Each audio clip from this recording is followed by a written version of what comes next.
Lors de la session du Conseil des ministres du mercredi 15 mai 2024, le ministre en charge de la jeunesse a informé le Conseil du processus de réorganisation de la fêtière de la jeunesse malienne.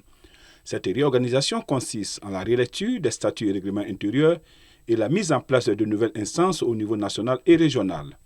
En réaction à cette décision du département, une trentaine de responsables de conseils locaux de la jeunesse ont rendu public un communiqué le 21 mai 2024. Ils indiquent avoir appris avec surprise, à l'instar des présidents régionaux, la décision du ministre Fomba de renouveler les instances de l'organisation fêtière. Et c'est cela malgré la lettre numéro 03 MJSCCIC en date du 8 janvier 2024 de la Direction nationale de la jeunesse mettant fin à la convention de partenariat entre le département ministériel et le CNJ Mali. Ils estiment que cette décision est une violation des textes de leur organisation. Le ministre de la Jeunesse et des Sports, chargé de l'instruction civique et de la construction citoyenne, Abdul Karim Fomba, avait par la suite mis en place un comité de normalisation du CNJ suite aux recommandations de la conférence extraordinaire des jeunes tenue à Kati en octobre 2023. Ce comité avait pour mission de réfléchir de manière pluridisciplinaire et inclusive en vue de fédérer les énergies pour soutenir l'organisation des États généraux de la jeunesse du Mali et du 7e congrès du CNJ prévu en 2024. C'est dans cette optique que les présidents des conseils régionaux et ceux des conseils communaux du district de Bamako ont engagé la réflexion pour l'avenir de leur conseil.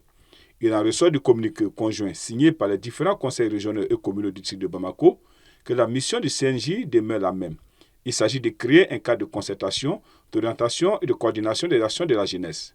Les critères d'éligibilité n'ont pas connu de grands changements. Être âgé de 18 à 35 ans ou plus, la vérification de l'âge se fait sur la base de la carte NINA et de la carte biométrique. Le président du Conseil régional de la jeunesse de Nara, Modibo Keïta, salue l'adoption de ces tests.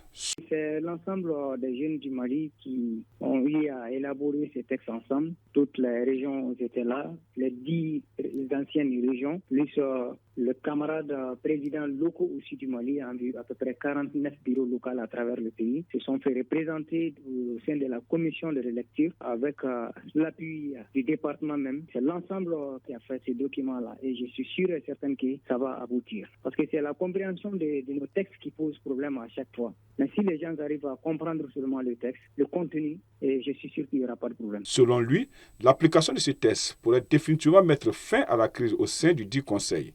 Pour rappel, c'est après une longue période de crise au sein du Conseil national de la jeunesse du Mali que les autorités de la transition ont pris la décision le 17 août 2023 de fermer le siège de l'instance de la jeunesse malienne et de suspendre toutes ses activités à travers le pays. Cette décision intervient après plusieurs mois de désaccords persistant en certains responsables de la fêtière de la jeunesse malienne.